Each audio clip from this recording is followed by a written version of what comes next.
అందరికీ వందనాలండి. మొదటి ఆజ్ఞను పోయిన వారం మనం చూసాము. ఈ వారము రెండో ఆజ్ఞను మనము చూడబోతూ ఉన్నాము. మొదటి ఆజ్ఞేమో నేను తప్ప వేరొక దేవుడు నీకు ఉండకూడదు. ఏమంటే లేడు కాదు, ఉండకూడదు. ఏమంటే మొదటి ఆజ్ఞేమో ఫాల్స్ గాడ్స్ గురించి, రెండవ ఆజ్ఞ దేని గురించి అయితే ఫాల్స్ వర్షిప్ అనగా సరైన ఆరాధన లేకపోతే ఎంత సీరియస్సో. రెండో ఆజ్ఞ పైన ఆకాశం ఉందే కానీ క్రింద భూమి అందే కానీ భూమి క్రింద నేల ఎందే కానియుండు దేని రూపమునైనను విగ్రహమునైనను నీవు చేసుకోకూడదు. రెండో ఆజ్ఞ ఏంటంటే విగ్రహాన్ని నువ్వు చేసుకోకూడదు. మీకు తెలుసో లేదో, ఇశ్రాయేలీలు సీనాయి పర్వతం క్రింద ఒక దూడను చేశారు. ఏం చేశారు? దూడను చేశారు. విషయం ఏంటో తెలుసండి? ఆ దూడకి వెళ్ళి పెట్టిన పేరేంటనుకున్నారు? యెహోవా అని పేరు పెట్టారు. ఇందులో ప్రాముఖ్యమైన విషయం ఏంటంటే ఇశ్రాయేలీలకు వేరొక దేవుణ్ణి పూజించడానికి వాళ్ళకి ఇంట్రెస్ట్ ఏమీ లేదు. వారు యెహోవానే పూజిద్దామని యెహోవా పేరే పెట్టారు. దేవుడు ఆత్మస్వరూపి మనకు తెలుసు, కానీ వారికి విగ్రహాల్లోనే చూసుకున్నారు. ఐగుప్తులో 400 సంవత్సరాలు పైగా నాకు తెలిసి వాళ్ళే కొన్ని విగ్రహాలు కట్టుని ఉంటారు ఖచ్చితంగా బానిసత్వంలో. బాగా గమనించండి, వారికి ఏం కావాల్సి వచ్చిందంటే ఒక విగ్రహం కావాల్సి వచ్చింది. వారికి ఏమాత్రము కూడా వేరే దేవుణ్ణి పూజించే ఇంట్రెస్ట్ ఏమీ లేదు వాళ్ళకి. యెహోవానే పూజించడానికి, అందుకనే దూడ పేరు కూడా యెహోవానే పెట్టారు. ఇక్కడ పాయింట్, వారు దూడం చేశారా లేకపోతే ఇంకొక రూపం చేశారా మనకి ఇంపార్టెంట్ కాదు. దేవుడు దూడం చేసినందుకు కోపం తెచ్చుకోవాలా, ఒక రూపాన్ని చేసినందుకు కోపం తెచ్చుకున్నాడు. బాగా గమనించండి, ఇక్కడ ప్రాముఖ్యమైన విషయం మనం గమనించాల్సింది ఏంటంటే వారు యెహోవానే పూజించడానికే ఈ దూడం చేశారు. అందుకని దూడ పేరు కూడా ఏమని పెట్టారు? యెహోవా అనే పేరు పెట్టారు. వారికి వేరే దేవుణ్ణి పూజించడానికి ఇంట్రెస్ట్ ఏమీ లేదు. వారు అనుకున్నారు వారు యెహోవానే పూజిస్తారని అనుకున్నారు. కానీ వారు చేసిన తప్పిదం ఏంటంటే వారు ఒక రూపాన్ని చేసుకున్నారు. ఎందుకంటే రెండవ ఆజ్ఞ చెప్పి 10 రోజులు కాల రూపాన్ని చేసేసారు. రెండో ఆజ్ఞలో దేవుడు స్పష్టంగా ఏం చెప్పాడంటే వారు విగ్రహాన్ని ఏ రూపాన్ని కూడా చేసుకోకూడదు, ఒక గుండ రాయిని కూడా వారు చేసుకొని దానికి సాగిల పడకూడదు. ఎందుకంటే దేవుడు ఆత్మస్వరూపి కనుక ఏ విగ్రహాన్ని కూడా చేసుకోవద్దు. గమనించండి, ఇక్కడ వారికి ఇంకొక దేవుడు తెలియదు. వారికి తెలిసింది ఒకే ఒక దేవుడు యెహోవా మాత్రమే వారికి తెలుసు. వారు పూజిస్తుంది కూడా మేము యెహోవానే అని అనుకున్నారు. వారు పూజిస్తుంది యెహోవానే. దేవుడు చెప్పాడు సరైన దేవుణ్ణి తప్పుడు మార్గంలో ఆరాధించకూడదు. ట్రూ గాడ్ ఫాల్స్ విధానాలు ఉండకూడదు. సత్య దేవుణ్ణి ఫాల్స్ విధానాల్లో ఆరాధించకూడదు. చూడండి, మొదటి ఆజ్ఞేమో నేను తప్ప వేరొక దేవుడు నీకు ఉండకూడదు, నువ్వు ఇంకొకరు పూజించకూడదు, నేను రోషం గల దేవుడు అని దేవుడు అలా. కానీ రెండవ ఆజ్ఞ చెప్తున్నప్పుడు సరైన సత్యదేవుణ్ణి తప్పుడు విధానాల్లో ఆరాధిస్తే అప్పుడు నాకు రోషం వస్తుంది అన్నాడు. మొదటి ఆజ్ఞలో నీ దేవుడు యెహోవా నేను తప్ప వేరొక దేవుడు నీకు ఉండకూడదని చెప్పేసిన తర్వాత రెండవ ఆజ్ఞలో నువ్వు దేవుణ్ణి తప్పుడు విధానాల్లో నీకు నచ్చినట్టుగా ఆరాధిస్తే మాత్రం నాకు రోషం వస్తుంది. చూడండి, చాలామంది దేవుడి దగ్గర నుంచి బెనిఫిట్లు పొందుతారు, దేవుని దగ్గర నుంచి కాపుదల పొందారు. దేవుని దగ్గర నుంచి కాపుదల పొందారు. ఈ రెండు జరిగినాయి. ఇప్పుడు వాళ్ళ దృష్టిలో ఏంటంటే నేను ఇప్పుడు దేవునికి ఏదో ఒకటి చెయ్యాలి, నేను దేవునికి ఏదో ఒకటి చేయాలి, ఎందుకంటే దేవుడి దగ్గర నేను పొందుకున్నాను, ఇప్పుడు నేను దేవునికి నా భక్తిని ఎలాగైనా సరే నేను చూపించుకోవాలి అని చెప్పి ఏం చేస్తారంటే వారి హృదయంలో తోచిన భక్తి చేయకూడదు, నేను ఇలా అనుకుంటున్నానని చేయకూడదు, భక్తి నీ హృదయంలో నుంచి రాకూడదు. రెండవ ఆజ్ఞ ఏంటో తెలుసా? భక్తి నీ హృదయంలో నుంచి రాకూడదు. దేవుని పద్ధతిలోనే ఆరాధించాలి. పాయింట్ ఏంటి? దేవుని పద్ధతిలో అనగా దేవుడు బైబిల్ ఎలా చెప్పాడో ఆ రీతిగా ఆరాధించాలి. చాలామంది ఏం చేస్తారంటే వాళ్ళకి దేవుడు అంటే చాలా ఇష్టం, చాలా ప్రేమ దేవుడు అంటే ఏదో రకంగా ప్రేమ చూపించేస్తారు. నువ్వు దేవుణ్ణి ఏ రీతిగా ఆయన ఆరాధింపబడతాడో ఆ రీతిగా ఆరాధించాలి. ఈరోజు గుణదల కానీ విజయవాడలో ఉంటుంది, నాగపట్నం తమిళనాడు కానీ మన కొవ్వూరు పక్కనే ఉంటుంది గౌరీపట్నం కానీ, ఎన్నడూ కూడా మీరు అక్కడికి వెళ్ళకూడదు. ఎందుకు వెళ్ళకూడదు అంటే బైబిల్ చెప్తుంది, నేను చెప్పట్లా. అదేంటంటే మీ పాస్టర్ ఎలా చెప్పారు అనుకోవద్దు. వారు దూడం చేసి యెహోవా అని పేరు పెట్టారు. అహరోను నేను ఎవడ చేయమన్నాడయ్యా దూడ, ఆ బంగారం పెట్టి నువ్వు ఎందుకు ఆ విగ్రహాన్ని చేసావు అంటే నాకేం సంబంధం లేదు, వాళ్ళు చేశారు అన్నాడు. అవునా, నీ వల్ల వాళ్ళ మీద నువ్వు శాపాన్ని తీసుకొచ్చావు. Wrong worship. సత్యదేవుణ్ణి నువ్వు తప్పుడు విధానాలు ఆరాధిస్తే దేవుడు అంటున్నాడు నాకు రోషం వస్తుంది, కోపం వస్తుంది. దేవుడి పద్ధతిలోనే ఆరాధించాలి తప్ప తోచిన భక్తి మనం చేయకూడదు. అయితే ఈ ప్రాంతాల్లో ఏం చేశారంటే విగ్రహాలు పెట్టి మనోళ్ళందరూ అక్కడికి వెళ్ళి, చాలామంది అక్కడికి వెళ్ళి మన ఆంధ్రప్రదేశ్లో వెళ్ళి ఆ విగ్రహాలకి దండం పెట్టి వస్తారు. ఈరోజు ఫస్ట్ పాయింట్ ఏంటంటే ఎందుకు విగ్రహాలు మనం పెట్టుకోకూడదు. దేవుడు ఆత్మస్వరూపి. యేసు ప్రభు ఫోటో ఏ దేశంలో ఉంది? మార్కెట్లో 100 రూపాయలకి, 50 రూపాయలకి, 500 రూపాయలకి అమ్మేస్తారు యేసు ప్రభు ఫోటో. ఎవరిని ఇంటికి వెళ్ళామనుకోండి, ఏమండి మీరు యేసు ప్రభుని నమ్ముకున్నారంటే మీకెళ్ళి తెలిసింది అదే ఫోటో ఉంది కదండి. యేసు ప్రభు జీవించుచుండగా ఎవరు కూడా ఆయన ఫోటోని గీల. అప్పుడు కెమెరాలు లేవు, ఫోన్స్ లేవు, కెమెరాలు, ఎవరు ఫోటో తీల. యేసు ప్రభు ఫోటో మొట్టమొదటిసారిగా 1534 సంవత్సరంలో మొట్టమొదటిగా మైకిల్ యాంజెలో అనే వ్యక్తి గీశాడు.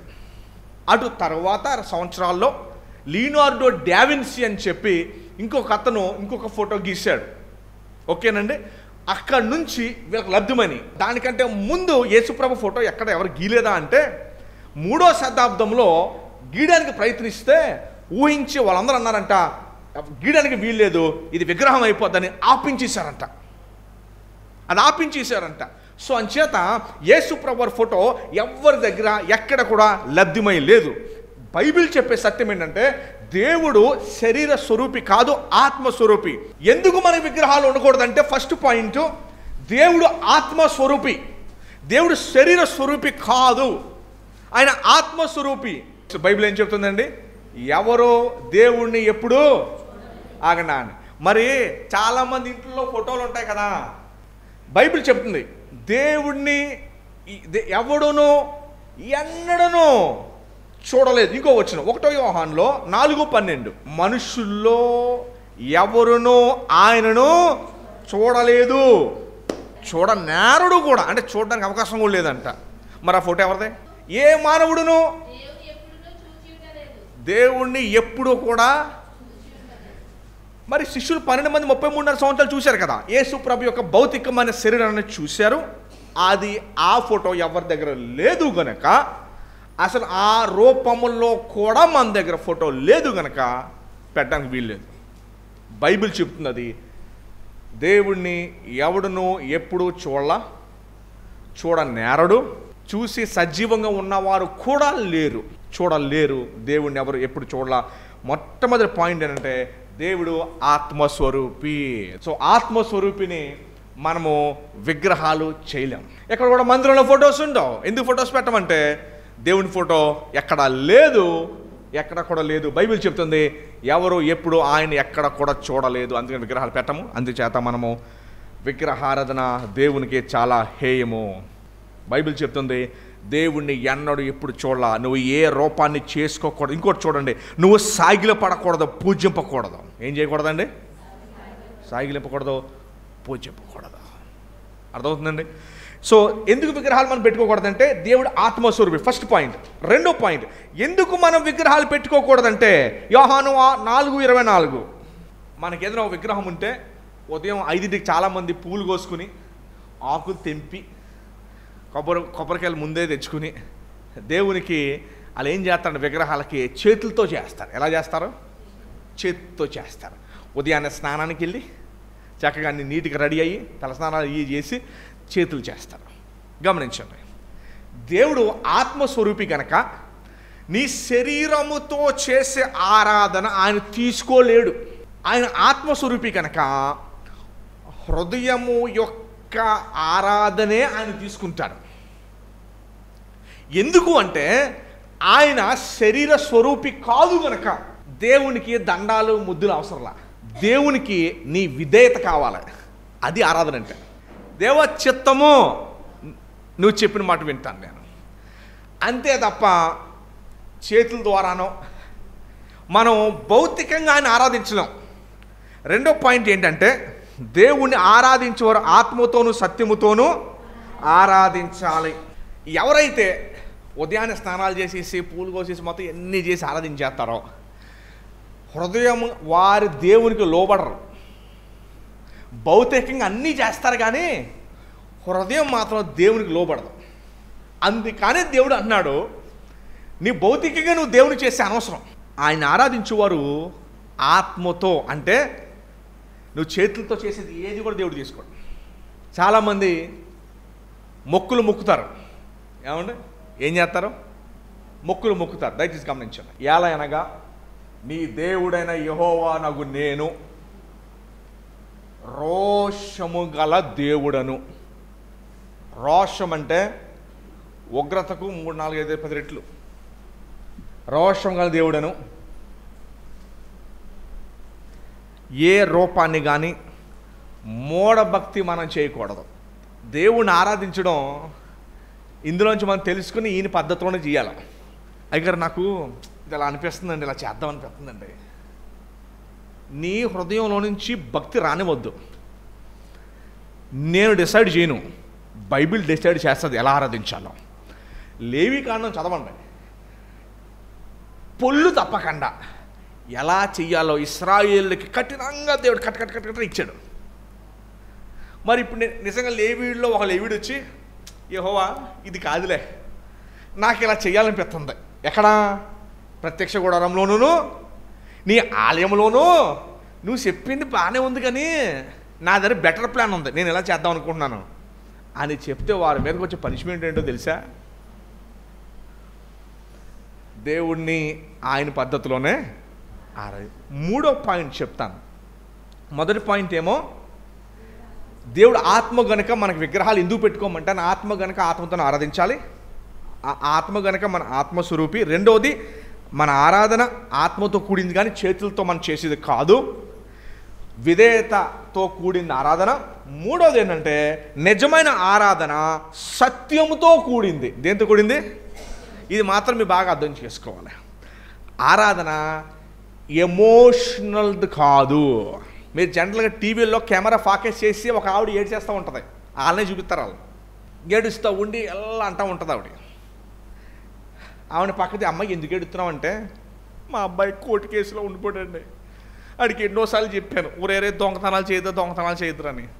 ఆ నటుకులు లోపలేసేసారు, దేవుడు ఎలాగైనా సరే విడిపించేయాలి.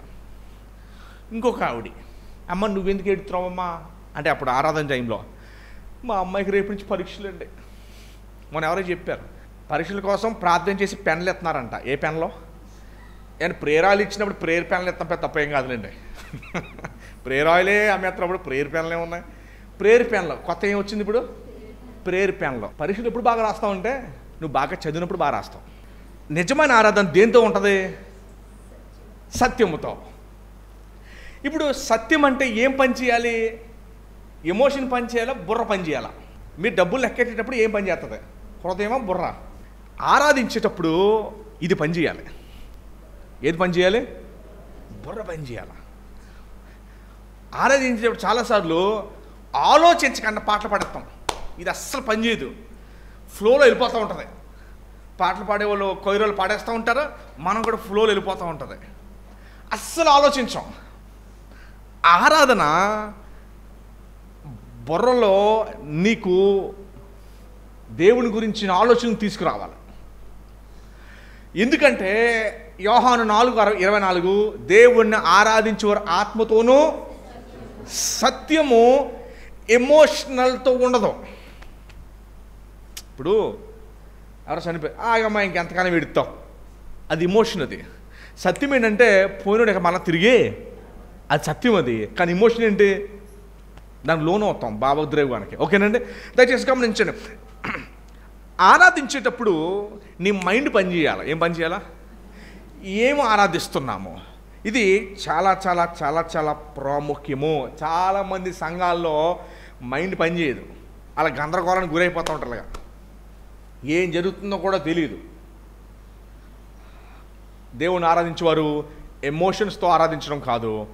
బైబిల్ చెప్తుంది, యేసు ప్రభువారే చెప్పారు, సాక్షాత్తు సమరయ స్త్రీతో చెప్పారు, అమ్మ ఆరాధించేవారు ఆత్మతోనూ. సత్యం అంటే ఏంటి చెప్పండి? నువ్వు ఆరాధించేటప్పుడు నీకు ఖచ్చితంగా నువ్వేం మాట్లాడుతున్నావో తెలియాలి. నువ్వు ఎందుకు ఆరాధిస్తున్నావు కూడా నీకు తెలియాలి. సండే ఏంటో తెలుసండి, మన రక్షణను పండగగా సెలబ్రేట్ చేసుకునే రోజు ఈరోజు.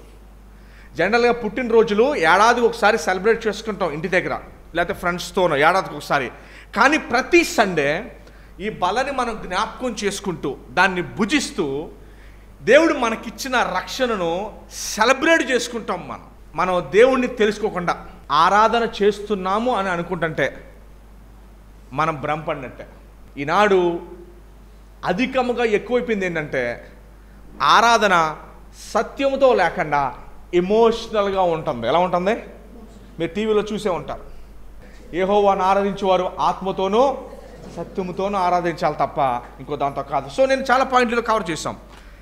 విగ్రహారాధన మనము చేయకూడదు, ఏ రూపాన్ని కూడా మనం చేసుకోకూడదండి, ఏ రూపాన్ని కూడా మనము చేసుకోకూడదు. 3 పాయింట్లు చెప్పాను. మొదటిది దేవుడు ఆత్మ గనుక, రెండవది ఆత్మతోనే ఆరాధించాలి గనుక, మూడవది సత్యముతో కూడింది. అంతే తప్ప ఆరాధన మరి ఎమోషన్స్తో కూడింది కాదు. ఏమండి, మరి చాలామంది మరి చూడండి, కన్నీటితో ప్రార్థన చేస్తాం ఓకే, కానీ సత్యం లేకపోతే చాలా డేంజరు. సత్యం అంటే ఏంటి? ఎంత ఎక్కువగా దేవుణ్ణి తెలుసుకుంటామో అంత సత్యం తెలిసినట్టు, ఎంత ఎక్కువగా దేవుని తెలుసుకుంటామో అంత సత్యం తెలిసినట్టు. ఎంత తక్కువగా దేవుని తెలుసో అంత తక్కువగా ఆరాధించగలం, ఎంత ఎక్కువగా దేవుడు తెలుసో అంత ఎక్కువగా ఆరాధించగలం. నీకు దేవుని గురించి ఏమీ తెలీదా, నీ ఆరాధనలో డొల్లతనం ఉంటుంది. నీకు దేవుని గురించి బాగా తెలుసా, నీ ఆరాధనలో సత్యముతో అప్పుడు దేవుడు స్వీకరిస్తాడు దాన్ని. కొంతమంది చూడండి, నేను సంఘాల్లో చూస్తూ ఉంటాను, ఆరాధన ఎన్ని సంవత్సరాలైనా ఒకే విధంగా ఉంటుంది. అంటే దాని అర్థము వారు దేవుని గురించి ఏమో తెలుసుకోవట్లేదు, వారు దేవుని గురించి ఏమో నేర్చుకోవట్లేదు, వారు దేవుని విషయంలో ఏం మాత్రం ఎదగట్లేదు. అందుకని ఆరాధన ఒకే విధంలో 30 సంవత్సరాలు నేను చూస్తా ఆవిడ అలాగే ఆరాధన రోజున కాపీ పేస్ట్. దేవుడు ఆత్మస్వరూపి, మనం కూడా ఆత్మస్వరూపే. దేవుడు మనకు శరీరాన్ని ఇచ్చాడు. దేవుడు చూస్తే డైరెక్ట్గా మన ఆత్మని చూస్తాడు. దేని చూస్తాడు? మన ఆలోచన, మన తలంపులు, ఇదే దాన్ని చూస్తాడు. దేవుడు అంటున్నాడు, ప్రతి ఆదివారము సంఘముగా మనందరం కలిసి రోజు ఆరాధించాలి, బట్ సంఘముగా ప్రతి ఆదివారం కలిసి మనము దేవుని సన్నిధిలో కూర్చొని పాటలు పాడాలి. చాలామంది అనుకుంటారు పాటల్లో లేకపోయినా వాకింగ్ టైంకి వచ్చేసేయాలా. ఏ టైంకి వచ్చేయాలి? వాకింగ్ టైంకి వచ్చేయాలా. ఎందుకంటే వాక్యము ఇంపార్టెంట్, పాటలు ఓకే.